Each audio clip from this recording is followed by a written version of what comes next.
Most asylum seekers make one critical mistake when they submit supporting documents to the asylum office, and it seriously harms their chances for success before they ever walk into the interview room. By the end of this video, you'll know exactly how to avoid this trap and package your supporting documents, meaning your declaration, evidence, and country conditions information the way that winning cases do it. Now, I'm going to tell you all about it, and we're starting right now.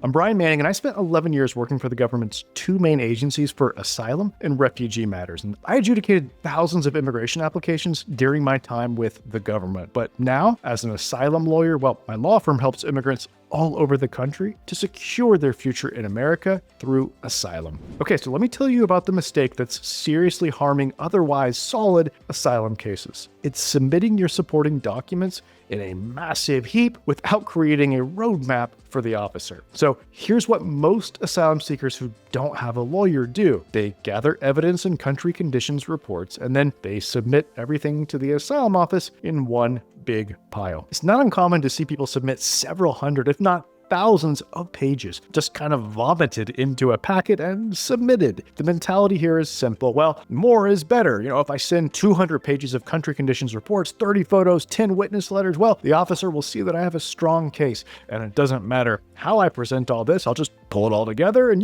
hit submit. Well, here's the reality. This approach is setting you up for failure. Asylum officers have massive caseloads and very limited time to prepare for each interview. When an officer opens a case file and finds 100+ pages of unsorted, unhighlighted documents with absolutely no guidance about what matters or why, well, they simply can't use that information effectively. And there's an unspoken rule at the asylum office. If you make me dig for it, I won't see it. The result is that your strong evidence becomes pretty much useless because the officer doesn't know what to look at or why it matters. Look, you got to understand that asylum officers are overwhelmed with work. This is a hard job, and there's no time to read hundreds of pages for a single case. I promise you, the officer is not going to read more than maybe 30 pages total from your entire submission. So what do officers actually need? Well, they don't just need evidence. They need a guide for that evidence. Now, your supplemental filing should be a roadmap that leads the officer to the answer yes. Every document needs a clear purpose. The officer should never be wondering, why am I looking at this? Okay, so what does all this mean in practice? How do you actually do this properly? Well, here's the foundational structure that you must use if you're unable to hire an asylum lawyer to do this process for you. Your supplemental filing has two main parts: your written declaration and your supporting documents. Now, the supporting documents are themselves subdivided into two parts: evidence directly relevant to your case and country conditions information, which means things like reports from governments and non-governmental organizations about conditions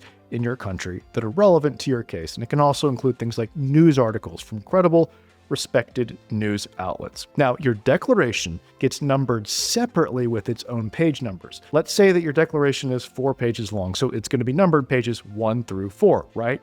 Well, then your supporting documents, they're going to start over at page 1. Within the supporting documents, your evidence comes first. So if you have 10 pages of evidence, that's pages 1 through 10 of your supporting documents. And then your country conditions information starts at page 11 and continues from there. Now, this pagination system is critical because it allows you to cite to specific documents in your declaration. Now, without this structure, you can't really create a proper roadmap. So in your declaration, you reference specific pieces of evidence by their page number. So, for example, you could say something like, as shown in the medical report on page 7 of my supporting documents, I required hospitalization for my injuries. Or the threatening text messages I received are included at pages 15 through 17 of my supporting documents. With this, you're creating a trail for the officer to follow. They read your declaration, see your reference to page 7, let's say, and immediately flip there to verify what you're saying. Your evidence, by the way, should be organized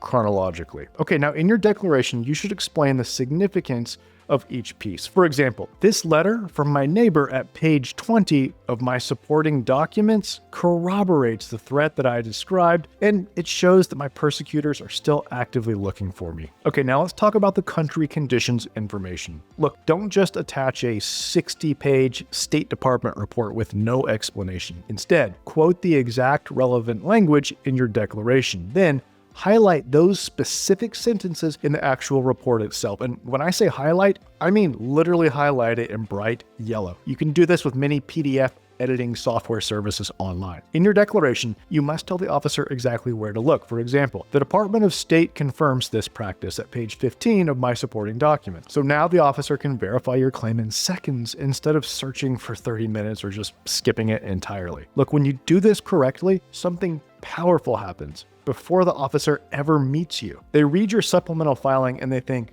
I understand this case. I know what this person needs to prove, and they've shown me exactly where that proof is. This case looks like a winner. Okay, and here's a pro tip on submitting lengthy country conditions reports. Don't submit the whole thing. Rather, submit the title page and the next few pages as necessary to show who the authors are and when it was published. You should also include the index, and then only include after that the actual sections that are directly relevant to your case and which you are mentioning in your declaration. In this way, you can submit maybe 10 pages from a 300-page report. And believe me, you don't want to submit hundreds of pages of supporting documents. When you do that, the important stuff gets missed. It gets overlooked. When you do the supplemental filing the right way, the officer goes into your interview predisposed to approve you. Now, contrast that with the evidence dump approach where the officer goes in confused and frustrated. Now, here's what we do at my law firm that takes this to the next level. In addition to helping you with your declaration and helping you to gather the correct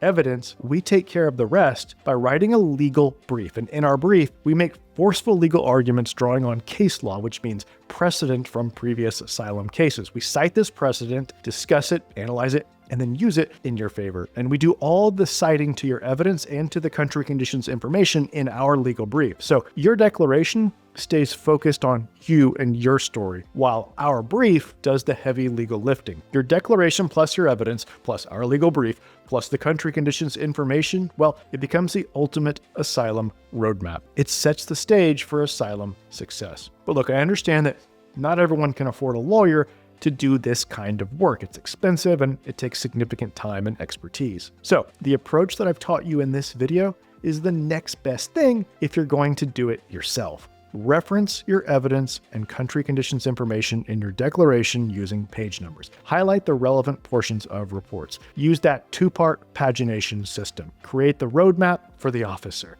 It's definitely better than the evidence dump that harms 90% of DIY asylum cases. Look, the bottom line is this: evidence without guidance equals wasted effort and missed opportunity. But evidence with a strategic roadmap becomes a powerful tool for approval. Don't just show the officer your proof, show them how to use it. Guide them to yes. If you're ready to take the next step and get help with your asylum case, then please call my office today. That number is 713-909-0401. And remember, we help people all over the country, so it doesn't matter where you live. Call us now to schedule an asylum strategy session so that we can help you to secure your future in America through asylum. Again, I'm Brian Manning, and it's truly an honor to support you in your asylum journey.